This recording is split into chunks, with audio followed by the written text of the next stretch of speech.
Du 13 au 29 juillet prochain, on t'attend dans le quartier des spectacles pour la 14e édition du ZooFest. Avec des shows comme le Bitch Fest, le Woman's Planning et Prends un break, et des artistes comme Catherine Levac, Tommy Néron et Simon Delille, c'est un festival à ne pas manquer. Pour découvrir le meilleur de l'humour de demain, achète tes billets au zoofest.com.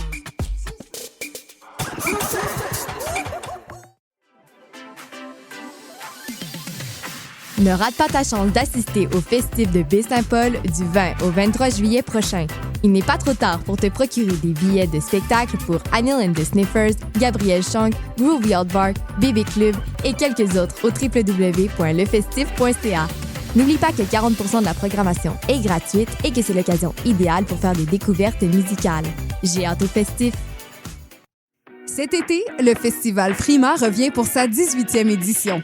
Du 20 au 22 juillet, venez voir performer vos artistes préférés à la Cité de l'Art de Val-d'Or. Cœur de Pirate, Tibéliveau, Gros Méné, Shreeze et plusieurs autres artistes de la relève. Ce festival vous invite à découvrir des artistes dans une ambiance intime, chaleureuse et festive. Pour la programmation complète et la billetterie, rendez-vous sur prima.qc.ca. Du 20 au 22 juillet, on se voit au Prima. Montagne, plage, camping, marché et plein air, c'est le cadre magique dans lequel tu pourras assister au spectacle de Radio, Claudia Bouvette, Super Plage, Les Shirley et beaucoup d'autres artistes à l'occasion du festival Focus présenté par Simple Malte Brasseur du 1er au 3 septembre à Saint-Adolphe-d'Auer. En bonus, la navette choc.ca t'amènera directement de Berry-UQAM aux portes du festival. Alors réserve tes billets au focusfest.ca. Le Festival international Nuit d'Afrique vous invite à sa 37e édition. Rendez-vous du 11 au 23 juillet à Montréal pour un voyage musical planétaire. Des centaines d'artistes d'Afrique, des Antilles et d'Amérique latine viennent vous ambiancer en salle et en plein air. Ne manquez pas le rock zangoma d'Elias, le reggae mandingue de Kabé Konaté, la rencontre de l'Inde et de l'Afrique de l'Ouest avec Lavania et bien plus encore. Programmation complète sur festivalnuitdafrique.com. Podcast, musique, nouvelles. Vous écoutez choc.ca.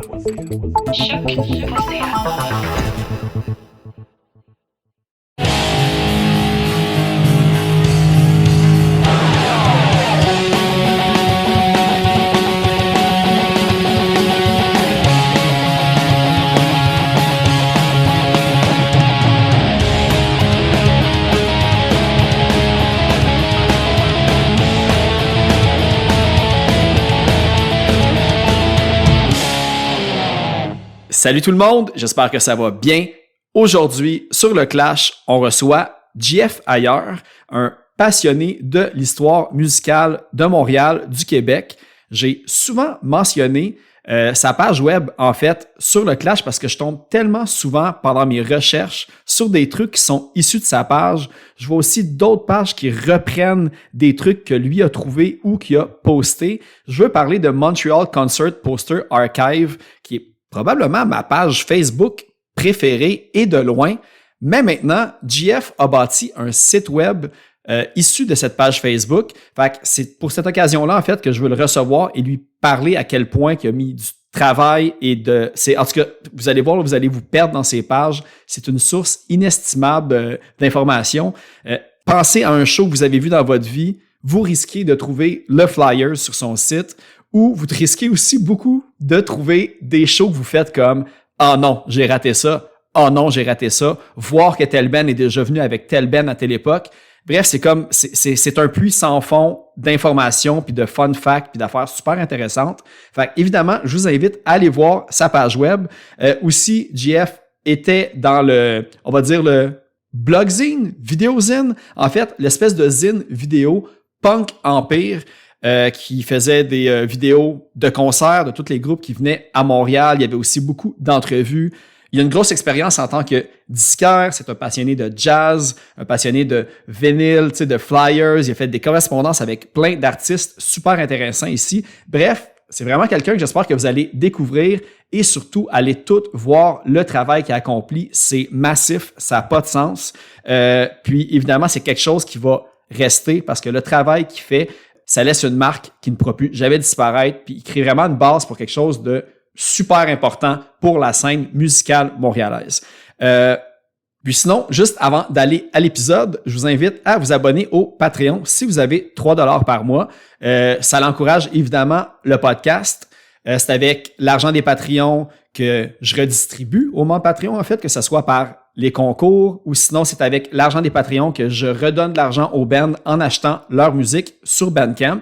Fait que si vous avez un petit lousse, évidemment, je serais super honoré que vous encouragiez un peu ce podcast-là qui me prend beaucoup de temps et beaucoup d'efforts, mais évidemment, je le fais avec plaisir. Fait que aussi, profitez-en gratuitement comme vous voulez. Puis même à ça, dites-les même à tous vos amis que ce podcast-là, il existe. Parce que je suis sûr que plusieurs personnes préfèrent des super belles découvertes musicales en écoutant le Clash Podcast. Fait que sans plus tarder, on va aller en musique avec une chanson que Jeff a choisie.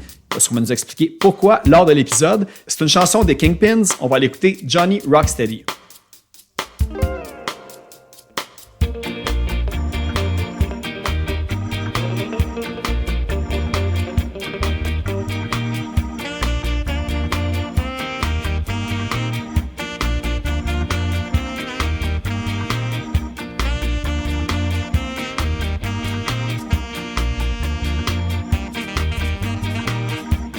Johnny's got a ratchet, and he plan to use it. He say make him feel good. There goes the neighborhood. Johnny doesn't understand. Violence brings a curse to man. Johnny only wanna fight. Johnny wanna slice the night and say whoa. Trouble now. Johnny got a golden ratchet, and the man had planned to use it. The man say he got his reason. He says don't be made to abuse it. So insane, so insane.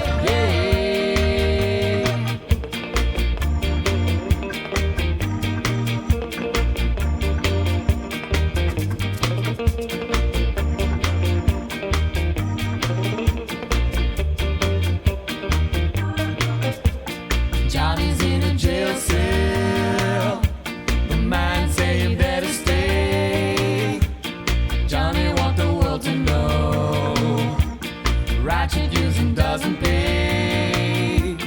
Johnny now understands that violence brings a curse to man. Johnny doesn't wanna fight. Johnny wanna slice the night and say whoa. For now, Johnny got a golden ratchet, and the man who planned to use it. The man say he got his reason. He says don't be made to abuse it. So insane, yeah. So insane, yeah.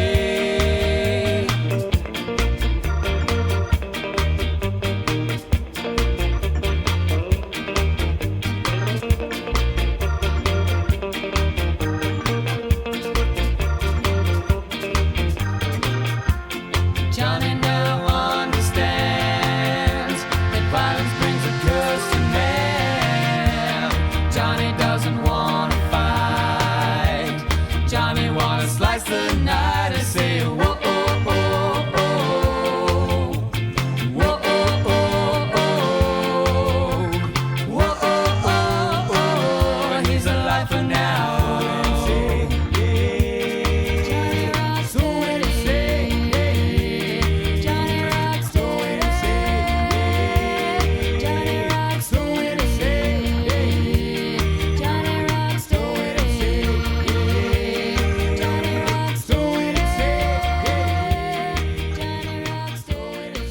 C'est ça, je pense que c'est mon premier invité qui vient avec probablement autant ou plus de notes que moi sur le sujet.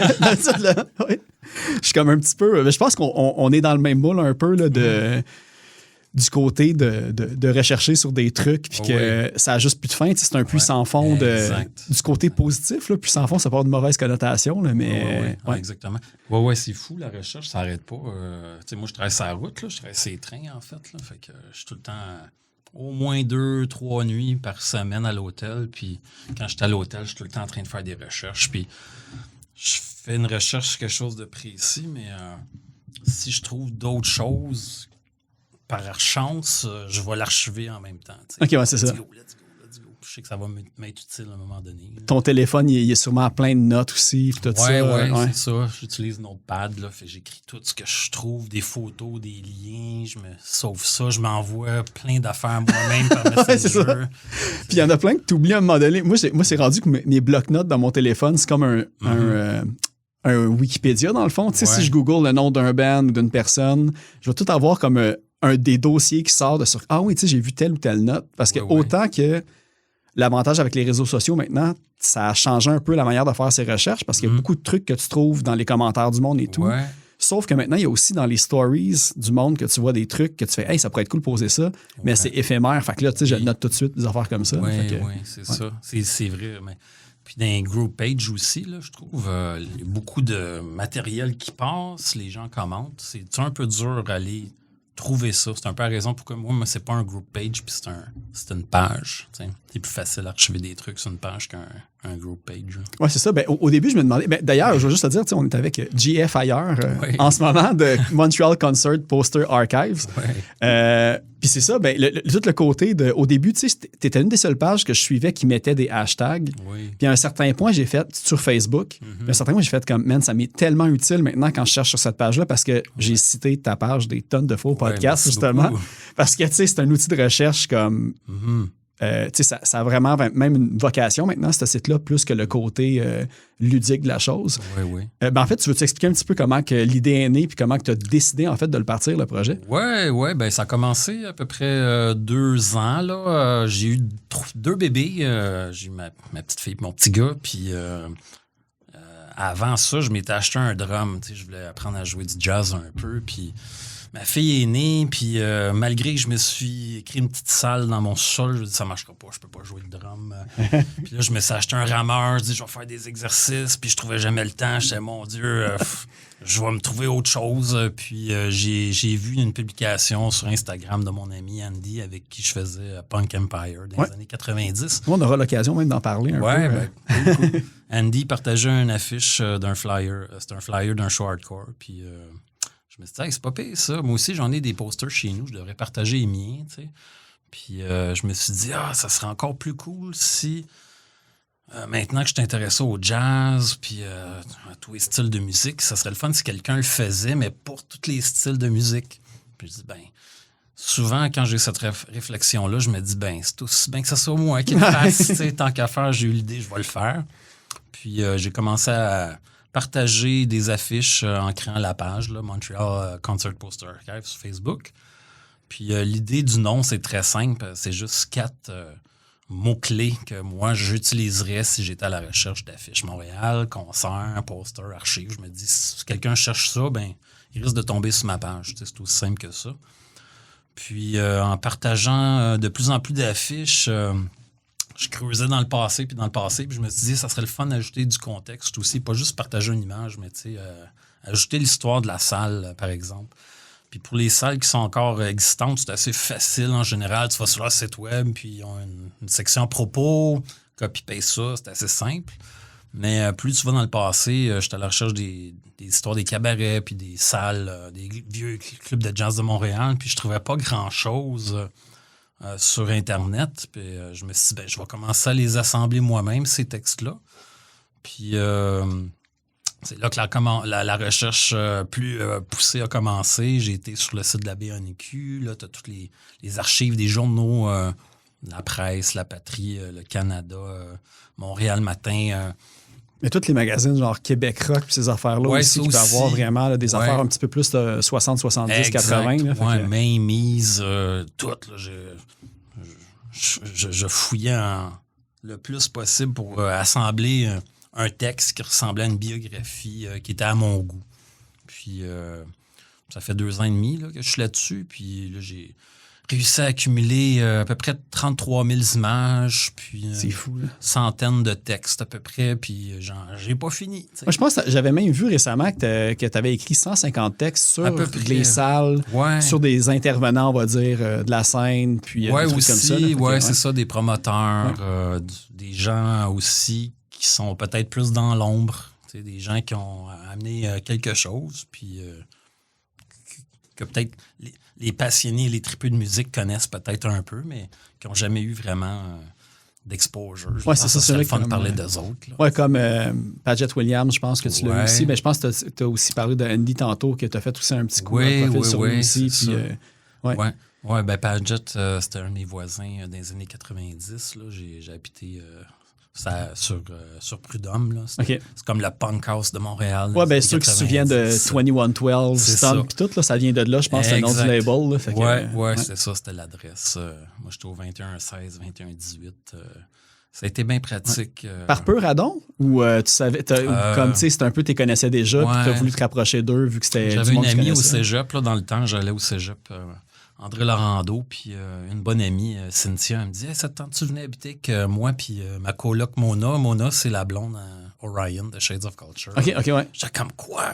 Pour moi, ça faisait un an que je connaissais cette clique-là. Là. Je savais que c'était eux autres qui organisaient les spectacles, là, Greenland, puis je pourrais aller habiter cette rue-là à côté de cette gang-là. Puis moi, je tripais, je filmais tous les shows que je pouvais dans ce temps-là. C'était un peu comme ça a commencé. J'avais filmé No Use for a Name, parce que mes amis faisaient la première partie. Ouais, Enough, j'ai reçu d'ailleurs Dan Cole au Ah, podcast ouais, là, pour cool. 22. Nice. Ouais, c'est drôle, tout est relié Tout est lié. ensemble. Là. Ouais, puis, ben, tu sais ça, j'ai habité là avec ma coloc Cynthia Mona, puis à un moment donné, ben, c'est ça, Ryan, puis Pat Francis, qui était dans Slaves on Dope aussi. OK. En tout cas, il y a une rotation un peu de musiciens qui habitaient dans cet immeuble-là, puis ils m'ont demandé si je voulais aller vivre avec eux autres. Fait que je suis allé vivre là pendant 5 ans, puis très trippant parce que tu as tout le temps les bandes qui viennent coucher chez vous. Fait que puis t'as un accès incroyable. Là. Moi, quand j'allais voir les shows, j'ai tout filmé quasiment là, entre 94 et 98. OK, c'est ça, je me suis demandé, parce que j'ai vu des posts jusqu'en comme 2006-2009, mais Ouais. fait que t'as vraiment filmé comme à peu près 900 shows en 5 ans, dans le fond? Je sais plus combien. Peut-être C'était pas ça, à peu autant, près les là, chiffres que mais je voyais. T'avais ouais. 900 clips que YouTube t'avait tassé pour les droits d'auteur. Ben, Fait que c'est c'était 900 chansons, ça. Ah, OK, Ça, OK, c'est- j'étais comme tabarouette, t'allais en voir Ouais. la crème des shows. OK. J'ai même pas tout mis. Ça a été compliqué, YouTube. Là. Il y a eu des problèmes de droits d'auteur. Dans les premières années, je pense que YouTube n'était pas trop sûr de ce qu'elle allait faire avec leurs droits d'auteur. Là. Fait que j'avais perdu mon compte pendant 5 ans. Puis ça m'avait pris tellement de temps à digitaliser toutes ces vidéos que j'avais filmées en VHS. là. Ah ouais, en plus, là. Ouais. Puis, ben c'est ça, j'ai pu filmer pas mal tous les shows de Greenland de ce temps-là. Là. Peut-être pas toutes, évidemment, là, mais une bonne gang. J'ai l'impression que je filmais un show par semaine. Là. Puis, habiter à côté de Paget, ben, je me présente au show, puis, tu sais, j'ai... OK, G, salut, tu sais, tu peux rentrer par la porte en arrière, pas besoin de passe. Tu sais, moi, j'étais un collectionneur, fait que j'étais comme, je peux pas avoir une passe, là, tu sais. Oh, je peux juste le archiver billet, ça. là, ouais. C'est comme, t'en as pas besoin. Pourquoi? Le monde, tu sais, t'es qui? Ah, c'est ça. C'est comme, ouais, mais j'aime Mais ça, regarder les choses. Maintenant, est-ce que tu physiquement. gardes, genre, tes courriels de billets?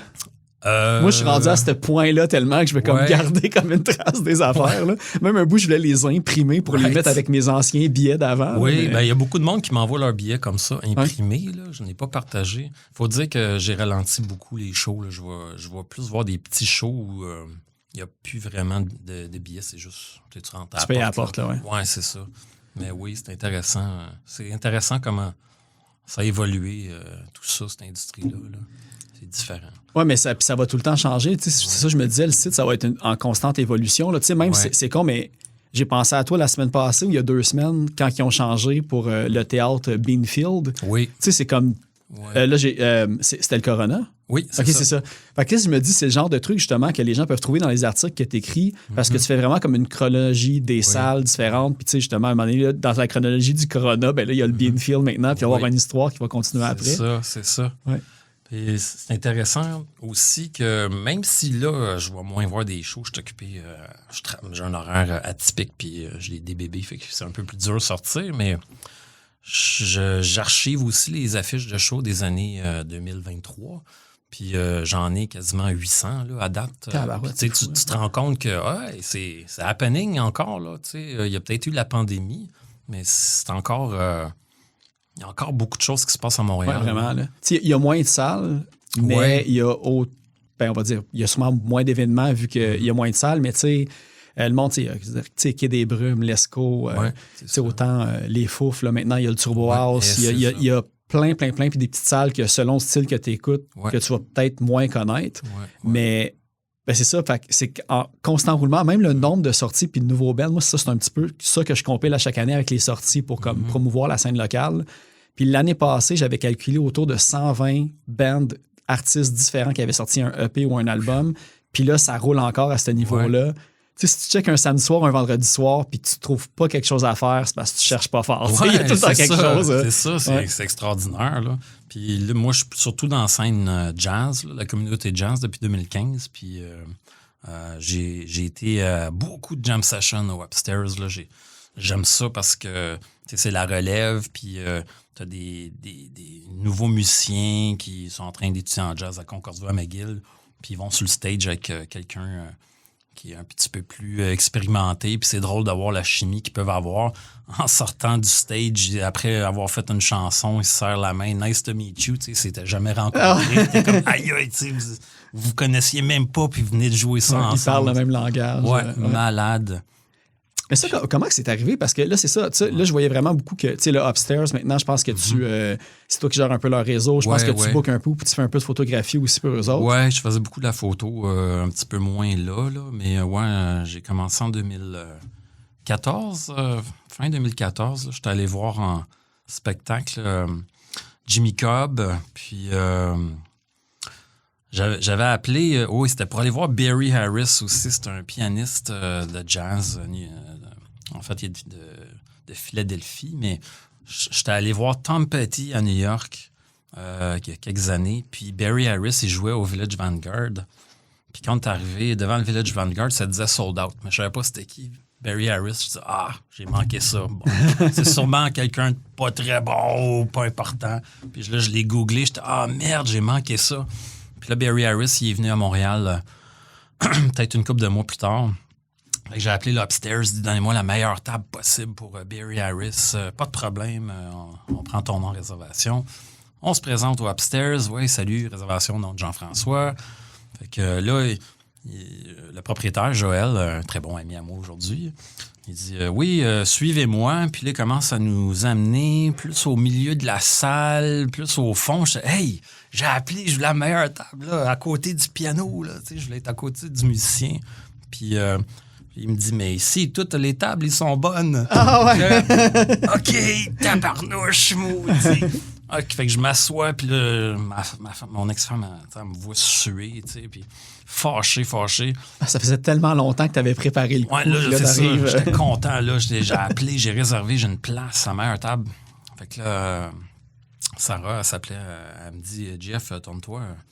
Fait que Barry Harris, il est assis juste en arrière de toi, en train de manger son souper. J'étais comme, oh mon Dieu! Tu sais, j'avais amené mon disque pour le faire photographier.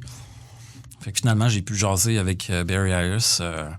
Un petit peu, j'ai fait signer mon vinyle. Puis même situation, est arrivé avec Jimmy Cobb. J'ai rappelé l'Upstairs, je veux une table, la meilleure table possible. J'arrive à la porte, même histoire, Joël s'en va au fond de la... Je dis « Hey, tu m'as fait ce coup-là déjà! » Un instant, je vais juste chercher le livre des réservations. OK, j'ai rien dit.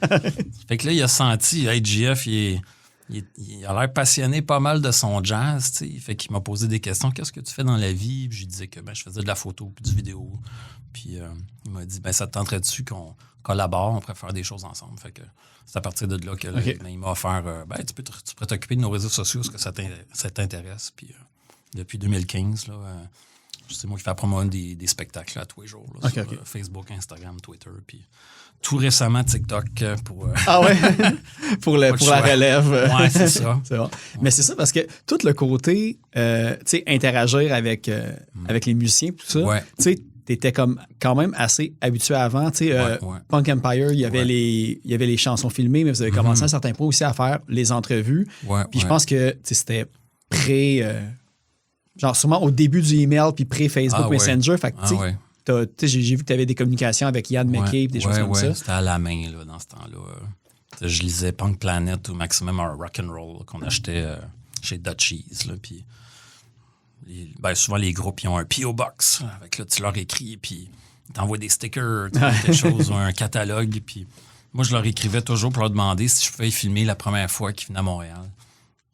Puis c'est un peu comme ça que j'ai commencé une correspondance avec certains musiciens, dont Ian McCabe, que j'admire. Que tu arbores d'ailleurs aussi ton chandail de Fugazi. Oui, c'est ça, exactement.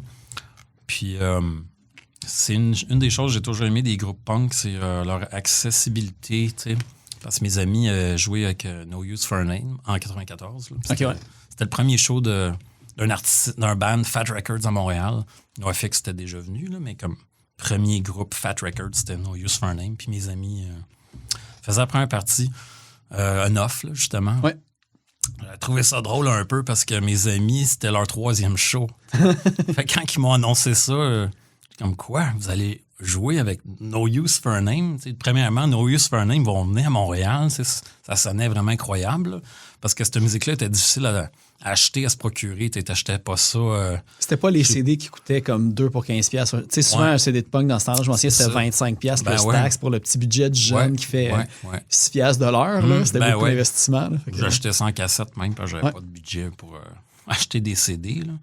Mais c'est ça, ils m'annoncent ça. No Use for a Name, malade. Nous autres, on achetait, en fait, j'achetais même pas de cassette, j'enregistrais la toune sur le film de skate, puis j'entendais des roues, puis le gars qui faisait un truc en même temps, tu sais. Au moins, tu l'avais, là, tu fais la reconnaître, là. Ouais. Fait que No Use for a Name viennent, je disais, wow, c'est fou. Mes amis jouent en première partie. Deuxième partie, c'était Foreground aussi, un très bon groupe. On arrive nord au Montréal, là, avec Éric Fillion, là, qui chantait.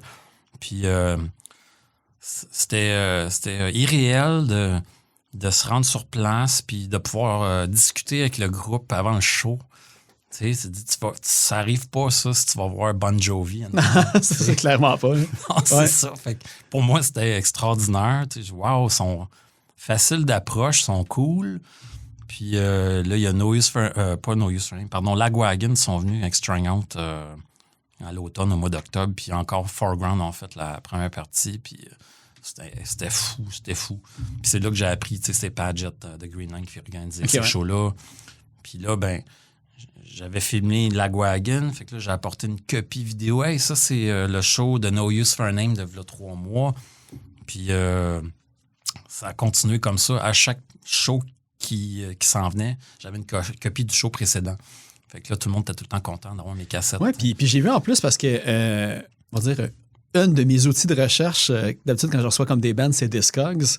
Puis dans Discogs, c'était crédité pour l'album, dans l'album Hang de Lagwagon. Je pense que c'est leur avant-dernier ou leur dernier. C'est moi, ça? Oui. Ah ouais? Mais comme, je pense que c'est Videographer, je pense, quelque chose comme ça. Okay. Fait que là, sûrement qu'ils ont sorti sûrement un DVD avec le CD ou de quoi. Fait que sûrement qu'ils ont pris du footage qui t'ont crédité. Fait que si t'achètes l'album de Lagwagon, ton nom va être dans le liner. Je savais même pas. Ah, pour vrai, content de te l'apprendre. Merci. Parce que l'affaire, c'est que c'était pas la première fois que tu étais crédité, je pense, dans un album. Tu sais, je pense. Ten Football, Unleashed. The Wreck Years, je pense. Fat Wreck Years ou Face to Face. Puis tout. Ouais, ça, c'était des films, des documentaires, là, c'est ça. Dans les albums, je sais que j'étais dans Ten Football Unleashed, là, sans Scott.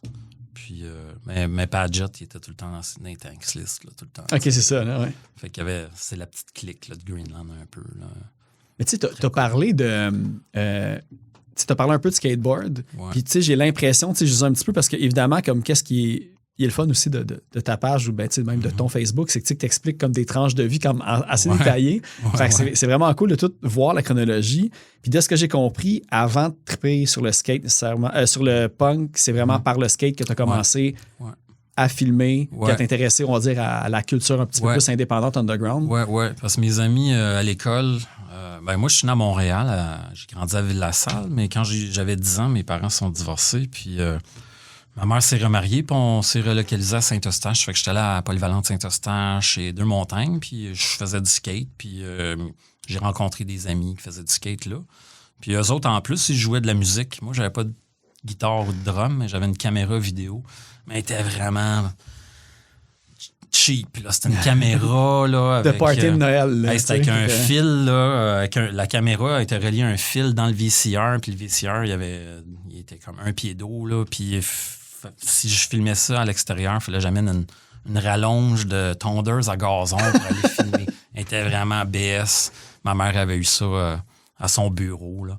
Mais je me débrouillais, puis j'avais fait des films de snowboard dans le champ en arrière, puis avec mes amis. T'avais quand même une pas pire rallonge, là, si tu te rendais comme un but en arrière. Ouais, débile. Puis un jour, j'ai été chanceux ou malchanceux, ben on s'est fait voler chez nous, on s'est fait défoncer, puis ils sont partis avec la chose la plus précieuse dans ma vie à ce moment-là, c'était mon skate. Là, ouais. Je rentrais chez nous, puis c'était tout à l'envers dans la maison. Ils ont vidé les tiroirs de mes parents. Moi, j'avais ma chambre au sol. Je savais même pas s'il y avait quelqu'un encore dans la maison ou pas. Je suis juste, mon skate! Je descends en bas, mon skate est plus là. Ah! J'ai été crié dans le champ en arrière. J'avais à 6,40. Là. C'était comme pour étouffer un peu le cri de désespoir. Ça. J'ai jamais... Oh mon Dieu, c'était terrible. Fait que, en tout cas, les assurances ont fait, j'ai un nouveau skate, mais j'ai eu aussi une nouvelle caméra. Puis à ce moment-là, c'était un petit peu nouveau. C'était nouveau, les caméras compactes. T'sais, pas une caméra VHS, tu te mets sur l'épaule. Là. Mais les petites caméras compactes, j'avais ça. Puis c'est avec ça que j'ai commencé à filmer des shows. Puis dans ce temps-là, c'est pas tout le monde qui avait des caméras. Ça coûtait cher. Fait que j'étais, par chance, j'avais une caméra. Puis j'ai commencé à filmer mes amis. Puis là, j'ai pu filmer mes amis en train de faire du skate. Pas juste à Saint-Eustache, mais on venait à Montréal, au centre-ville, dans le temps, le spot qui était bien hot. Là, c'était le City Hall, là, l'hôtel de ville. Puis certains des skaters là, qui se tenaient là, qui sont devenus des premiers professionnels. Mais j'ai vu Dan Pajot pas mal. Là, ouais, c'est ça. Éric Mercier aussi. Fait que, mais ça, parce que, tu sais, autant que tu as été crédité pour... dans quelques documentaires ou films, là, comme plus sur le punk. Côté skate, t'as-tu quand même des fois de tes footage qui ont été pris comme pour des 411 puis des choses comme ça? Ou, non. Plus pour des vidéos promo des skaters qui... Ouais, moi, je faisais du montage chez nous dans mon sol avec 2 VCR, puis je faisais des cassettes, des copies, puis à gauche, à droite, là, puis eux autres, ils se faisaient des copies. Une copie d'une copie d'une copie, c'est plus bien beau rendu là. J'en ai trouvé quand même une coupe, je pense que sûrement que c'est toi qui devais avoir filmé dans le temps de Dan Pajot. Là, puis tu le vois, là, c'est rayuré, c'est comme, tu vois là, les lignes là, du VHS passer devant. Là, fait que, la statique. Parce que j'ai vu, c'est que là, ce que j'ai compris, c'est que tu as étudié en plus en production télé et ciné. Cinéma. Fait que j'imagine que c'était ça l'objectif ultime de. Tu te disais pourquoi pas joindre la passion. J'étais allé au HEC en premier parce que j'ai commencé disquaire, en fait. Là. Moi, j'ai créé des magasins de disques en premier, puis j'en ai fait quelques-uns, dont chez Cédément, Sainte-Catherine, là, dans les années 90. Puis ils ont ouvert un magasin à Paris, puis ils m'ont envoyé. Ils prévoyaient l'ouvrir, puis je disais, je vais y aller, moi. Ah oui, Jeff, tu veux aller à Paris? Je dis, oui, je vais y aller, certain. T'es certain? Ben oui, tu sais. J'étais parti pour aller là 2 ans de temps. Je suis resté 3 mois, finalement. OK. Mais juste pendant l'ouverture du magasin. Puis quand je suis revenu à Montréal, je me suis dit, je devrais ouvrir mon propre magasin à moi, tu sais. Mais là, on était rendu au début des années 2000, puis les MP3 arrivaient, puis Napster, puis tout ça. Puis j'étais, oh là là. Puis il y avait quand même beaucoup de magasins de ces 2 âgés, genre sur Mont-Royal. Là, il y en avait comme. C'est ça. Il y en avait un au coin de rue aussi. Là, puis quand t'es rendu que tu trouves des CD que t'as acheté $20 puis qu'ils vendent dans les bins 2$ maintenant, tu fais comme moi, ça va être un peu plus rough. C'est ça. Fait que j'étais allé au HEC pour ça, parce que. Tu n'as pas besoin, je pense, d'aller au HEC pour ouvrir un magasin de disques, là, mais moi, je voulais pas faire faillite dans 3 ans. Tu voulais des bases, là. Oui, c'est ça. Puis ma mère, va, fais comme ton père, là. Il est comptable, il était chez HEC. Je sais pas trop. Je savais pas trop c'était quoi HEC, honnêtement, là. Quand je me suis retrouvé là, j'étais, oh mon Dieu. J'ai comme compris c'était quoi une bonne éducation. Là, les professeurs étaient vraiment exceptionnels. Les étudiants autour de moi, j'étais, mon Dieu, je suis à ma place ici. Fait que ça a été très dur les premières années, mais plus ça avançait, plus que j'ai pris le rythme. Là. Anyway, j'ai décidé de ne pas ouvrir un magasin parce que ça allait trop mal, là, l'industrie, mais je suis devenu programmeur musical chez Touchtunes. OK, oui, c'est ça que j'ai vu. Là, je pense qu'on a déjà tous vu un jukebox de cette entreprise-là dans un bar partout. Oui, c'est ça. Fait que toute la musique, c'était pas aussi simple dans le temps. Il fallait acheter la musique individuellement. Là. C'était pas tout... tu pèses sur le piton puis ça rentre. Là. C'était plus compliqué que ça. C'est pas drag and drop. Là. Il y avait une couple de petites étapes de plus. Ouais, c'est ça. J'ai As-tu fait ça. sneaké quelques tonnes de No Use dedans sans le dire? Oui. Ah, tout le punk, c'est tout le jazz. Parce que c'était une compagnie de jukebox de Greatest Hits, honnêtement. Là, quand je suis arrivé là, t'avais le Greatest Hits de James Brown, le Greatest Hits des Talking Heads. Ouais. Puis moi, je disais, hey, là, il manque du stock là-dessus. Là, fait que j'ai vraiment perfectionné le catalogue. Mais les droits d'auteur n'étaient pas pareils États-Unis, Canada. Fait qu'il y a beaucoup de choses qui étaient juste sur le jukebox aux US. Puis c'est arrivé un peu plus tard au Canada. Oui, mais j'étais allé dans un espèce de petit bar de quartier il y a peut-être 2 mois. Puis il y avait ce genre de jukebox-là. Puis je pense que j'ai trouvé comme 20 albums de Iron Maiden. J'étais comme shit, OK, ils ont vraiment tout ça. Oui, c'est ça, c'est ça. Mais... Ça a changé le mood de la salle un peu. Là, C'était pas ça que c'était entre 2 tunes de Offenbach et Bon Jovi. Là, ça du rentrait. Nickelback, c'était bien populaire. Ben, j'ai bien aimé ça, faire ça, mais ça a été vendu à des Américains, puis je sentais que j'avais plafonné, puis ça avançait plus. Là. J'étais, bon, qu'est-ce que je fais? Puis j'aimais toujours faire de la vidéo, puis Padgett, à ce moment-là, il m'a dit « Hey, Dave Smalley, il vient enregistrer un disque au Québec, un projet acoustique avec Curtis, qui était mon coloc à l'époque, là, Curtis Krieger, qui avait joué dans Trigger Happy, puis SNFU. Okay. Sean Sellers de Good Riddance sur la batterie. J'étais, hey, tu veux que moi, je vienne documenter ça? Là, je me suis dit, tu sais, avec toutes les belles opportunités qui viennent vers moi comme ça, pourquoi j'étudie pas un programme pour que je sois finalement un professionnel là, du vidéo? Puis, vu que là, j'étais rendu au-dessus de 30 ans, je peux pas retourner à temps plein, faire un bac, genre, juste faire un petit programme à l'Institut Grasset, puis c'est ça que j'ai fait. Fait que mon plan, quand je suis allé à l'Institut en vidéo, je vais aller recruter les meilleurs de ma classe, puis je vais faire les meilleurs shows du monde. Fait que, il y en a pas vraiment qui filment des shows encore. Il y a beaucoup de monde que je connais que c'est, qu'on va dire, des pigistes. Fait que, il faut autant que tu fasses du cinéma, de la télévision, des petites gigs à gauche puis à droite, mais qui fait exclusivement. Ben là, il y a La Sèche maintenant. Que c'est une gang qui ont parti ça. Puis là, j'ai vu qu'ils ont commencé à avoir du financement du gouvernement comme étant une vraie... pas entreprise, je sais pas comment le dire, mais comme un truc culturel, en fait. Ouais, c'est ça. Puis, fait que là, ils filment, disons, environ... je vais pas dire n'importe quoi. Ils ont sorti, je pense, à date, 6-7 sessions, puis ils filment le band, différents bands dans différents endroits à Montréal. Puis c'est super top qualité filmé, puis tout ça. Fait que c'est le genre de petits projets comme ça. Là, j'adore ça, entendre ça. Ben, ça aurait été mon rêve, là, parce que on avait organisé des shoots... à l'école, pendant le programme, parce que les profs, ils nous donnaient des bruits de vaches à mixer. J'étais, c'est quoi ça? Je veux faire de quoi de plus pour faire des publicités de lait. J'étais, let's go. Là. Puis moi, je suis bien connecté. Fait que Sam Roberts, il jouait, puis je le connaissais. Je disais, on va-tu filmer Sam Roberts sur Metropolis ce soir? Puis on va emprunter l'équipement de l'école. Puis ça a donné... notre premier vidéo multicam professionnel que j'ai fait, puis ça a bien sorti. Oui, mais ils sont disponibles là, d'ailleurs là, sur ton YouTube, là, fait qu'on peut les voir. Oui, ceux-là sont sur le YouTube de Sam Roberts, là, puis après ça, on a fait Vulgaire Machin, c'est sur le YouTube de Vulgaire Machin. En fait, ils sont sur Montreal Poster Archive. Ouais, mes vidéos, dans les infos, là, fait que tu peux aller voir ça. Puis pas Simple Plan aussi avec le lien Roach Reset du passé que tu avais aussi. Exact, c'est ça. Mais j'étais sûr, après qu'on ait fait Simple Plan, que ça allait décoller, que tout le monde allait nous appeler, mais ça a beaucoup changé aussi. Moi, j'imagine que tout le monde travaille avec déjà l'équipe qu'ils connaissent dans leur entourage proche. Fait que... Simple Plan, c'est Chuck que je connaissais depuis longtemps. Il m'a écrit « Hey, ça te tente-tu de venir nous filmer comme dans le temps? » Lui, il voulait juste que je vienne tout seul. Il savait pas que j'étais à l'école pour ça. Je dis ben ouais, je peux venir, mais là, j'ai une équipe avec moi. Je dis OK, mais on n'a pas de budget pour ça. Là, c'est pas grave, on va être super content de le faire. Ça, c'est ton portfolio, c'est un méga plus là-dedans aussi. Oui, là, c'est ça. On entend ça souvent. Là, ça va, pour de la visibilité. Oui, c'est ça. Boy. Ça m'a tué, ça, cette affaire-là. Mais bon, on a fait les vidéos, puis c'était très cool. Puis là, eux autres s'en allaient au Mexique. Je dis, hey, ils vont peut-être nous demander de les suivre. Puis il m'a dit non, le label, ils veulent qu'on fasse des vidéos avec notre iPhone. Genre, OK, ouais. Qu'est-ce que c'est rendu là, hein? Ouais. Puis par la suite, là, les années suivantes ont été très dures pour moi, côté vidéo. Là. J'ai fait du freelance, j'ai fait toutes sortes de projets. Là. J'ai fait des vidéos de blogs de beauté chez...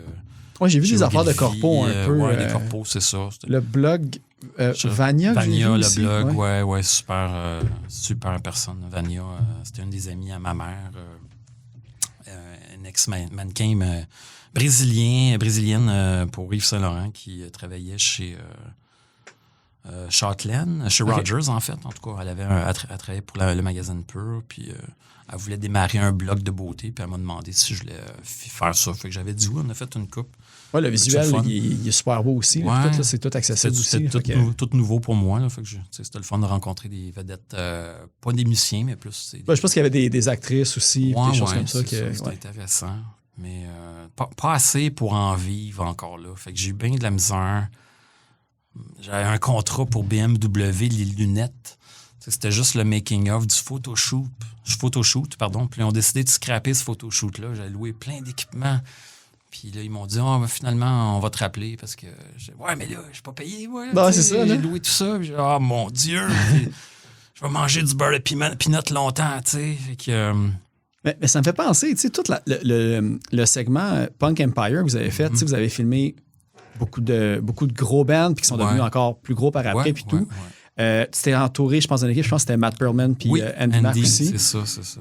Il y a sûrement eu des discussions à l'époque à savoir comment créer une genre de business ou d'entreprise avec ça, justement, pour vivre de tourner les trucs. Puis, tu sais, de ce que j'ai vu, l'argent n'était pas là, fait que ça a un petit peu tombé à l'eau, là, mais... Ouais, pas avec Matt puis Andy, pas tant à l'époque, parce que le médium, c'était le VHS. Là, je pense pas. Puis on voulait essayer de distribuer ça à un prix le plus bas possible. Tu sais, on vendait ça 5$ ou 10$ peut-être, gros max.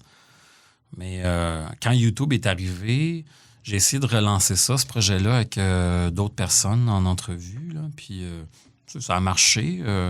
Mais j'ai pas pensé l'aspect monétaire, vraiment, honnêtement, parce que j'avais des problèmes avec le côté les droits d'auteur. Là, ils flaguent ton vidéo. Là, ils entendent de la musique classique dans le background, ils flaguent ça.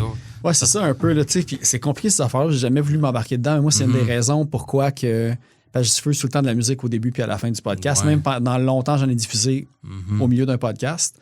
Puis je ne pouvais pas me mettre sur YouTube parce que j'étais comme... Je veux pas...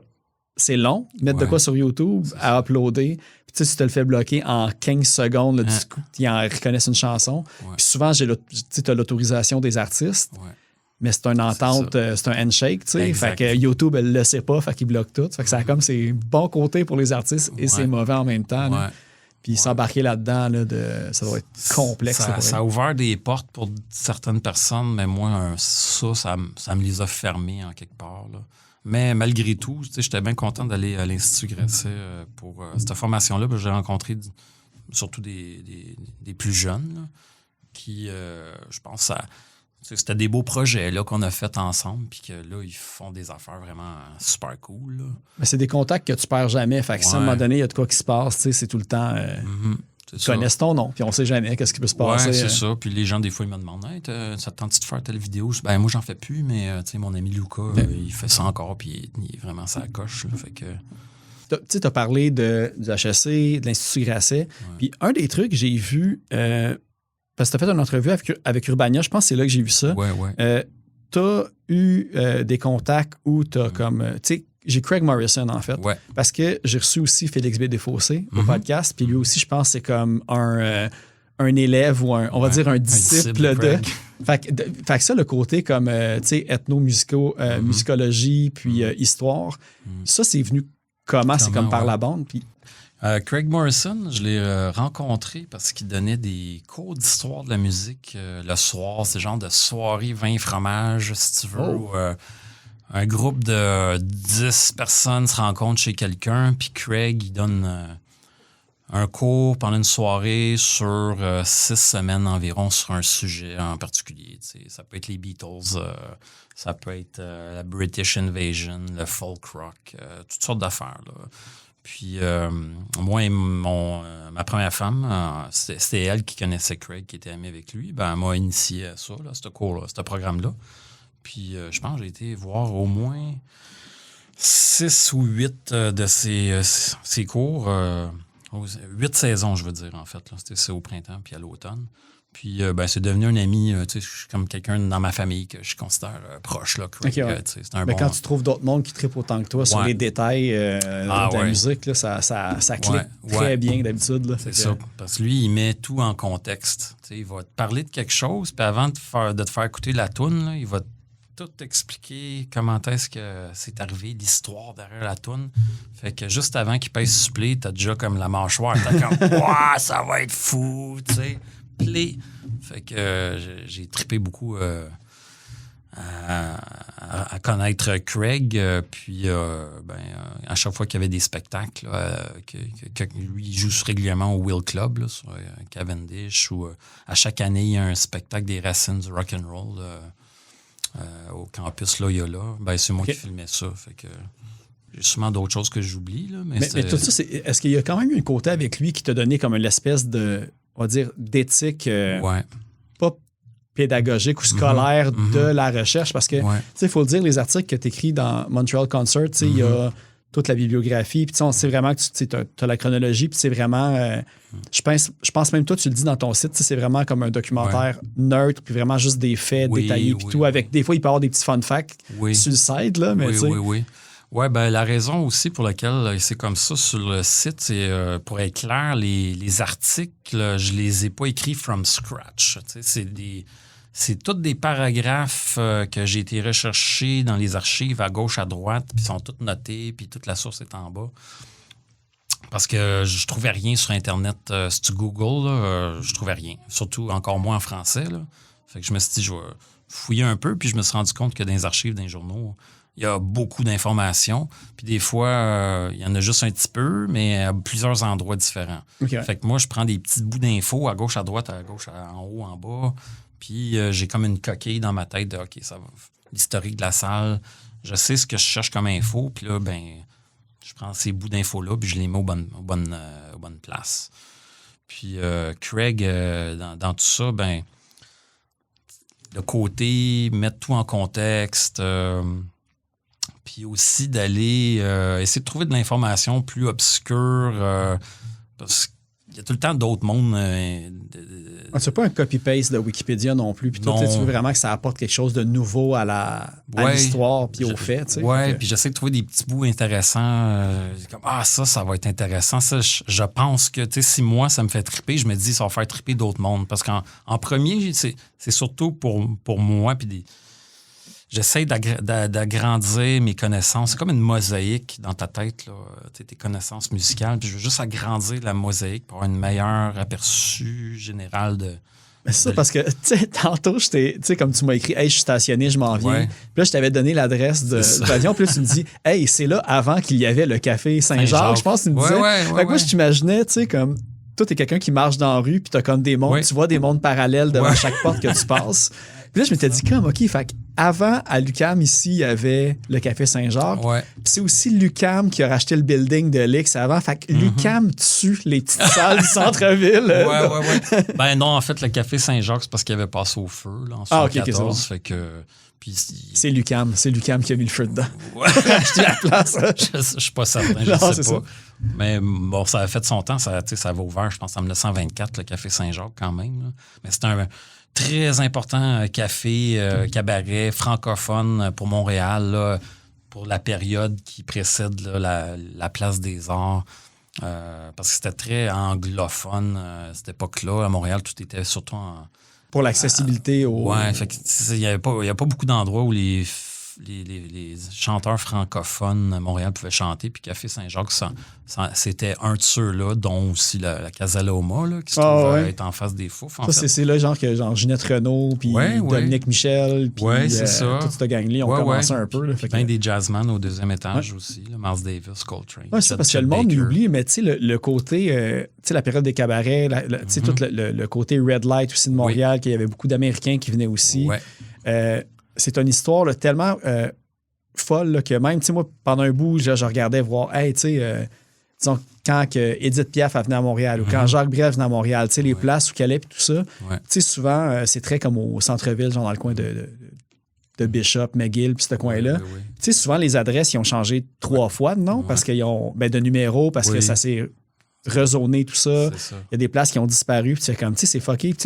tu sais jamais exactement c'est où, mais tu sais que tu es à peu près à la bonne place. Oui. Fait que c'est ça qui est comme plate un peu de cette perte-là. Ouais. Puis là, on voit ça passer de plus en plus aussi, là, des Ouais. buildings qui se font mettre à terre puis qu'il y a une histoire derrière. Là. Fait Ouais, que, j'étais allé voir un spectacle là, de musique baroque avec ma femme Marie-Claude il y a 2 jours là, dans le Wilder Building là, qui est sur Bleury en face de l'Impérial. Ça, déjà, ce building-là, c'était un des premiers cabarets à Montréal dans les années 20. Là. OK. Mais bon, je passais devant le Spectrum, puis c'est la nouvelle construction là, des condos, là, Maestria, je pense que ça s'appelle. J'étais, mon Dieu, ça me crève le cœur de voir ça, qu'on a détruit le Spectrum. Oh là là. Surtout qu'ils ont probablement rien vraiment gardé de la structure. T'sais. Je sais que, exemple, on va dire aussi mythique, là, comme le CBGB à New York, c'est rendu comme une boutique de linge assez dispendieuse, de mode. Counterculture, mais le veston coûte 3000$. Là. Mais tu sais, ils ont gardé le mur avec les graffitis, où il y avait la toilette puis tout ça, mais tu sais, c'est pas pareil. C'est comme, en tout cas, ouais. Non, c'est ça, c'est plate. Ou le Rockets Paradise ou le Café Saint-Michel. Là, tout ça. C'est tellement riche d'histoire culturelle puis musicale, puis on a tout détruit ça, genre, mon Mais tu sais, Dieu. tout le côté, tu sais, une des affaires qui est vraiment cool de Montreal Concert Poster Archive, c'est que moi, au début, je me souviens, quand cette page-là est arrivée, c'était comme, c'était comme le fun, tu sais, à scroller sur la page, puis avoir des petits trucs, puis faire comme, tu sais, tel band a joué là, tel band a joué là. Attends, genre, cette salle-là, je savais même pas qu'elle avait existé. Right. Puis là, c'est devenu, OK, il y a eu ce show-là, quand? Je sais comme, pourquoi j'ai pas vu ça passer à tel moment? Tel band a joué avec tel band, des affaires comme ça. Là, c'était quoi le... Récemment, tu as écrit un article sur le Pretzel enchaîné. Oui. Là, j'ai comme, les Ramones ont joué là. C'est comme, qu'est-ce qui se passe? Juste, je suis pas mal certain que tout le monde qui écoute ce podcast-là, le Pretzel enchaîné, je suis pas certain qu'une personne sur 10 va savoir ou avoir vu un show là même. Ils n'ont pas été ouverts assez longtemps. Là. Ouais. Mais c'était à une époque où il y en avait quasiment plus vraiment de clubs de rock à Montréal. Là, je ne veux pas comparer ça à la pandémie, là, mais on disait qu'on ne savait plus trop c'est que ça s'en allait, là, la pandémie. Puis, ça va-tu revenir, là, Montréal? Puis, je trouvais que dans les années 70, à la fin des années 70, ça n'avait pas l'air d'aller trop bien non plus. T'sais. Ben, c'est ça, tout le côté. C'est ça. Le Pretzel enchaîné, les petites salles qui n'ont pas fait longtemps. J'ai aussi vu beaucoup, le Hôtel Nelson qui a eu des shows mythiques là-bas. Puis je pense que ça a duré plus longtemps quand même, cette place-là. Ouais. Mais ça, c'est une salle que je me dis avoir été né et pas avoir eu comme 5-6 ans quand que cette salle-là était ouverte, j'en aurais vu là, des shows à cette place-là. Oui, c'était 2 places, en fait, dans le même hôtel. Tu avais l'évêché. C'est là que Beau Dommage est né. OK, je savais pas ça. Ouais. Ça, c'est directement au Vieux-Port, place genre quartier, dans le fond. Oui, c'est ça, exactement. Il y a encore la peinture écrit Nelson, je pense qu'on voit. Oui, le jardin Nelson, restaurant avec une belle cour et tout, là, belle terrasse. Mais c'est ça, l'immeuble à côté, c'est ça. Tu avais une salle qui était l'évêché, là, c'est Raymond Lévesque, c'est pour ça que ça s'appelle l'évêché, l'évêché. Puis il a donné une chance aux artistes plus jeunes, puis Harmonium jouait là, Offenbach, puis il y a un soir, Harmonium devait jouer là, puis on ne peut plus se présenter, puis à la dernière minute, on va faire jouer un groupe qui est inconnu, Beau Dommage, Michel Rivard, il arrive sur le stage. Harmonium n'est pas là, mais ça va être nous autres, ce soir. Puis c'était Beau Dommage, puis c'était un très bon spectacle. Le lendemain, même chose, Harmonium ne pouvait pas se présenter. Fait que Beau Dommage en joue encore, puis c'est le même qu'ils ont été lancés. T'sais.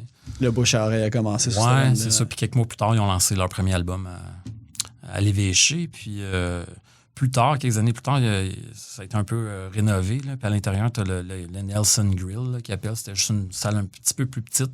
C'est un peu là que la première vague punk de Montréal est née. T'sais. OK. Mais genre avec les 222, The Nails, peut-être un petit peu après. Exact, puis, c'est ça.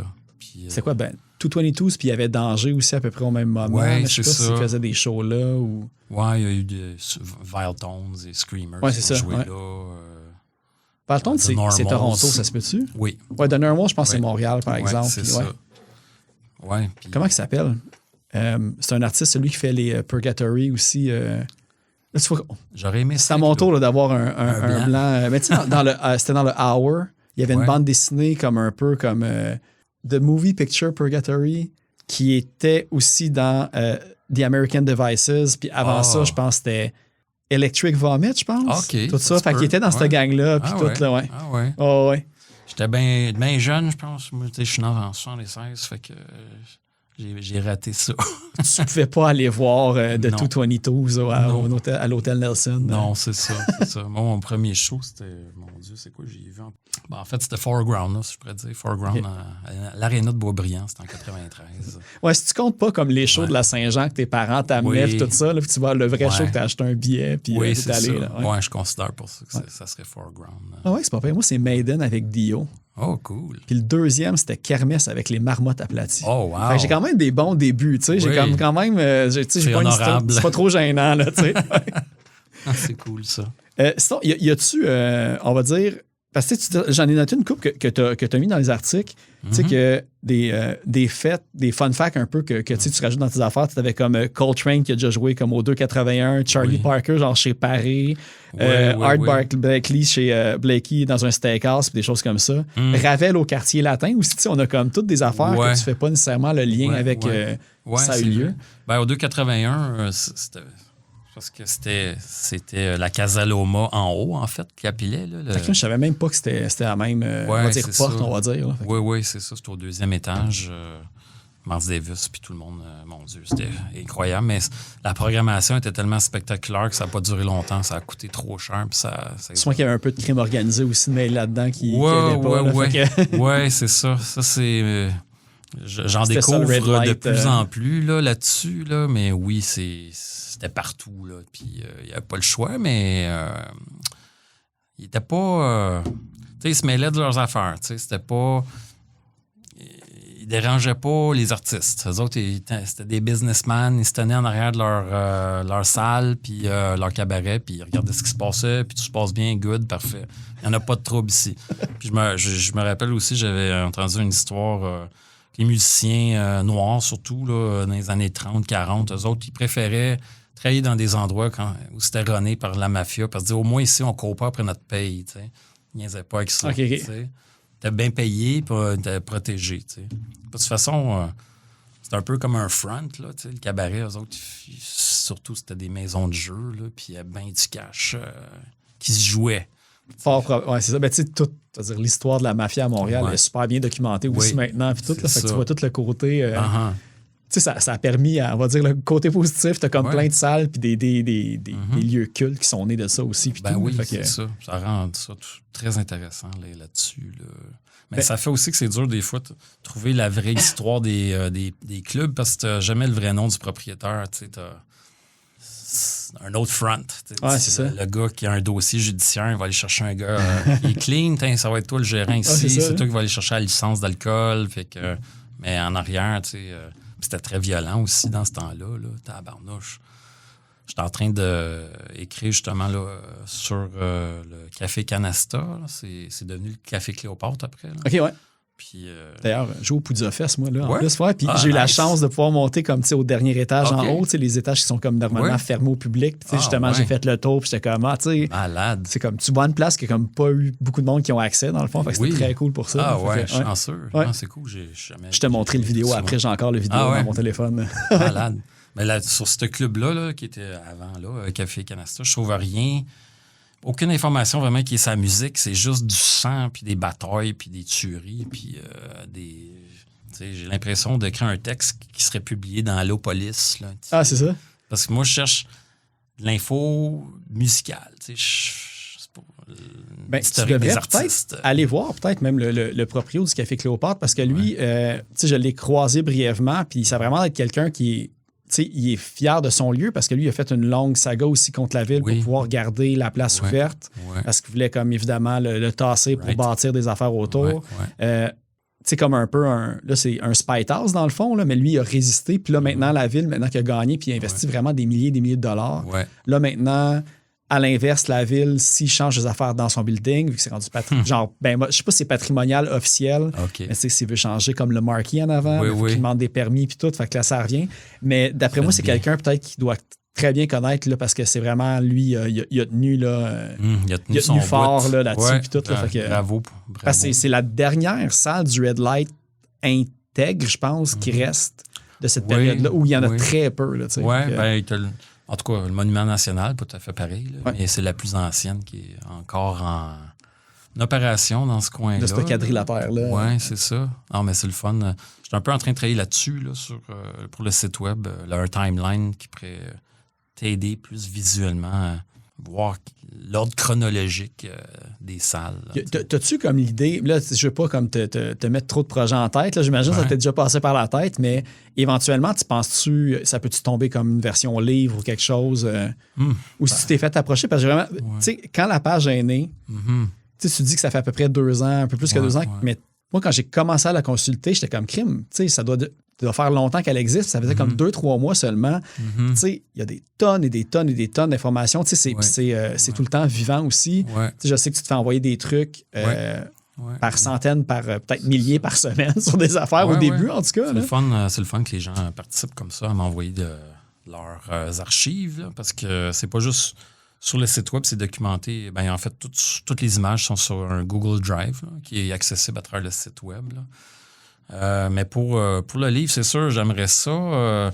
Mais il faudrait peut-être revoir les textes ou les construire d'une autre manière. Tu sais, ma femme, Marie-Claude, c'est une vraie historienne. OK, en plus, un OK, c'est doctorat bon. en histoire.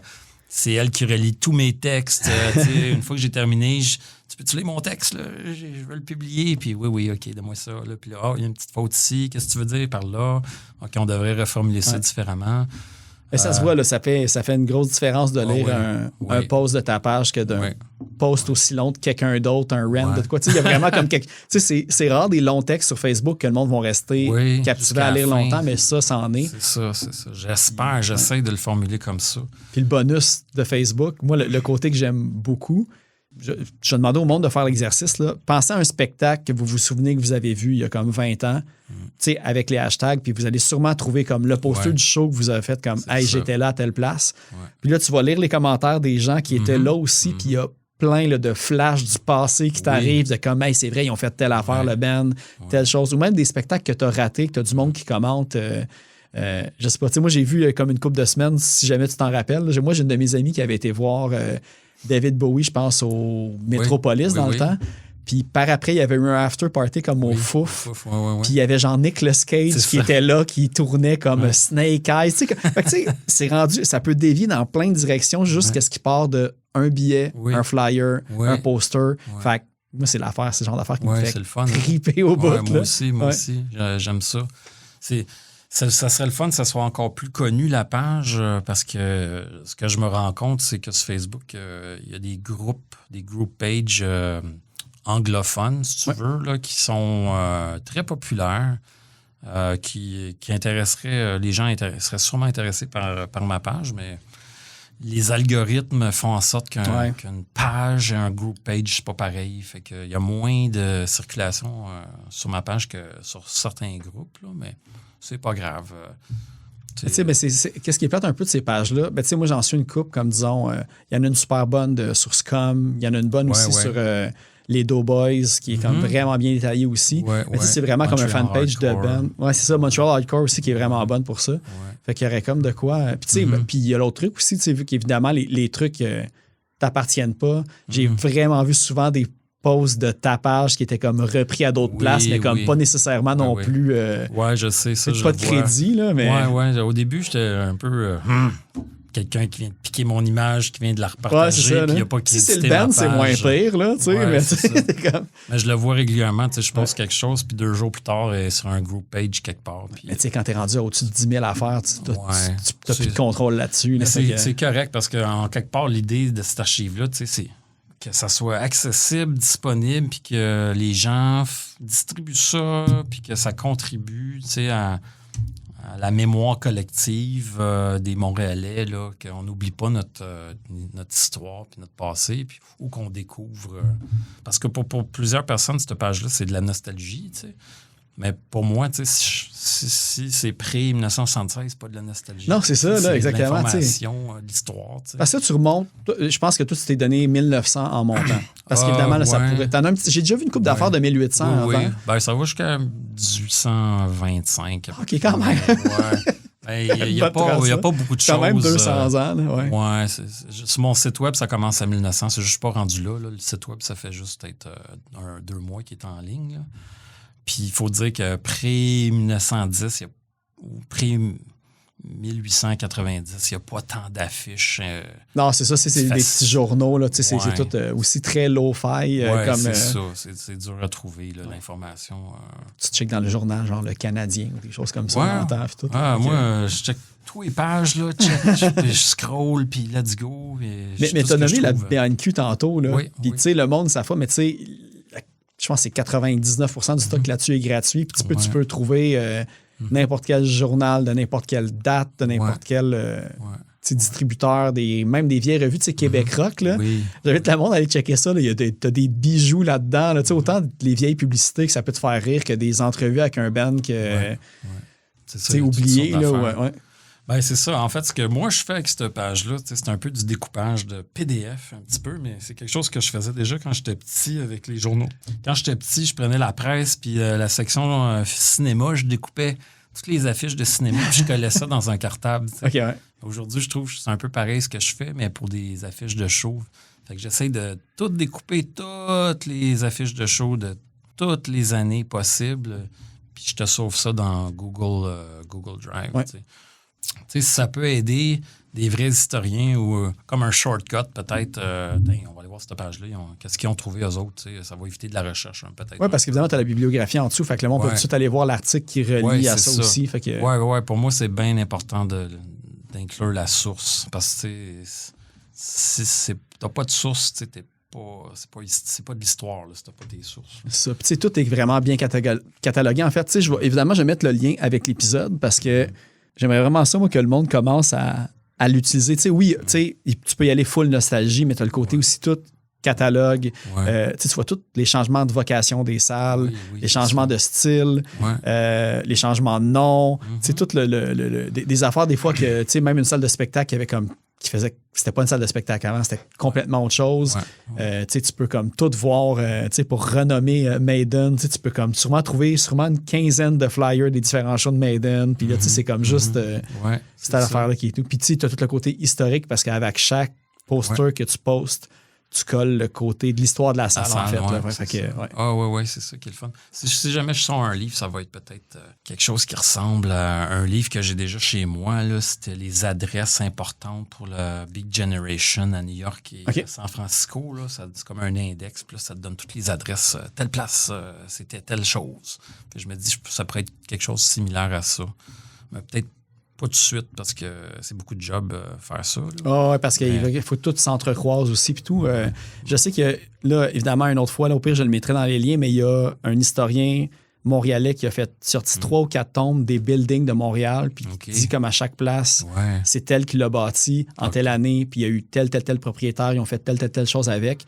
Puis tu sais, souvent, c'est une page par adresse, mais tu sais, tu as tellement d'informations. Moi, c'est vraiment l'affaire que je nerd là-dessus dans le tapis, tu sais. Justement, pour que tu te promènes dans la rue, puis tu passes devant genre un McDo, mais tu sais que là, il y a 75 ans, je sais pas, tel artiste a joué ou quelque chose de même. Tu sais, je nomme des affaires random comme ça, mais tu sais, moi, c'est tout ça qui me fait triper le derrière, c'est ça. oublié, qu'il faut pas oublier aussi. Là, fait que, Ben moi, Jeff, je te remercie beaucoup d'avoir accepté l'invitation. Je sens qu'on va pouvoir avoir bien des discussions là-dessus parce que moi, je suis un puits infini de questions sur ces petits détails-là. Je sais qu'au début, j'ai fait jouer la chanson des Kingpins, Johnny Rocksteady. Puis là, on va rejouer Yabasta de Grimmskunk. Tu veux-tu expliquer un petit peu pourquoi tu as fait ces choix-là pour le podcast? Oui, parce que moi, quand je travaillais dans les magasins de disques, dans les années 90, je faisais beaucoup de la consignation avec les artistes locaux. Puis dans ce temps-là, je faisais de la consigne avec Indica, puis Stomp, puis j'en ai vendu à appel des Kingpins puis des Planet Smashers. Puis quand j'étais allé travailler à Paris aussi, j'avais amené plein de CD de Grimmskunk puis de Planet Smashers. Puis je faisais jouer ça dans le tapis, dans le magasin. Puis les Français rentraient. Mais qu'est-ce qu'ils jouent? Qu'est-ce qu'ils jouent? Là? C'est très bien. Ouais. C'est Kingpin, c'est Planet Smashers, c'est Grimmskunk. C'est grâce à toi s'ils peuvent comme aller faire des tournées en Europe. Je pense qu'il était connu quand même Un peu, mais j'ai peut-être vendu une couple de copies à des gens qui étaient Influent dans la scène culturelle française. Oui, mais c'est ça, je suis très, très content. Je trouve que c'est des très bons groupes. Puis, je les aime beaucoup. Et oui. Grimmskunk, tu sais, fois, je reçois Franz à un moment donné pour lui poser toutes les questions sur ça. Mais tu sais, pour ceux qui veulent avoir plus d'informations sur les Kingpins, j'ai reçu Lorraine il y a peut-être 2 ans, puis c'est un de mes épisodes aussi préférés. J'étais content de lui parler, là, un peu pas mal fan de sa musique. Oui. Elle habitait en dessous de chez moi, à Saint-Henri. Ça, c'était un peu hasard. Je cherchais un logement, puis propriétaire du upstairs, il y a quelques logements disponibles, puis j'étais plutôt au 3e à Saint-Henri, puis en dessous, juste moi, c'était Lorraine qui habitait là. J'étais wow! Coïncidence! Ouais. Fait que je la connaissais pas vraiment encore, tu sais, fait que j'ai dit à quel point, tu sais, hey, moi, j'aime beaucoup votre musique. Ils venaient de ressortir leur CD remasterisé, là. Let's Go to Work. Je l'ai fait autographier. J'étais bien content, là. Puis, tu sais, je fais jouer ça encore à la maison, là, avec mes petits, puis on danse dans le sous-sol. Puis c'est trippant, là, tu sais. Une légende vivante. Ouais. Cool. Du bon stock. Ben, mais as-tu des trucs que tu veux plugger ou des choses comme ça avant qu'on aille finir ça en musique, justement? Non, mais en tout cas, je vous invite à visiter le site montrealconcertposterarchive.com. C'est tout le temps mis à jour. Il y a tout le temps des nouvelles affiches qui sont ajoutées aussi. Prochaine étape, ça va être créer un timeline. Puis, n'hésitez pas à m'envoyer des flyers, des tickets de show, des passes backstage, n'importe quoi qui s'archive, là, ou si vous voulez partager vos expériences, n'hésitez pas à nous écrire. Ça va nous faire plaisir d'archiver ça puis de repartager ça avec nos followers. Là. Merci beaucoup. Cool. Ben, puis on finit ça avec Yabasta de Grimmskunk avec un petit featuring de Chantal Arroyo, évidemment, pour finir ça. Excellent. Merci, Jeff. Merci. Por tiempo de grande pobreza y tristeza, Emiliano dejó a su familia y su tierra. Harto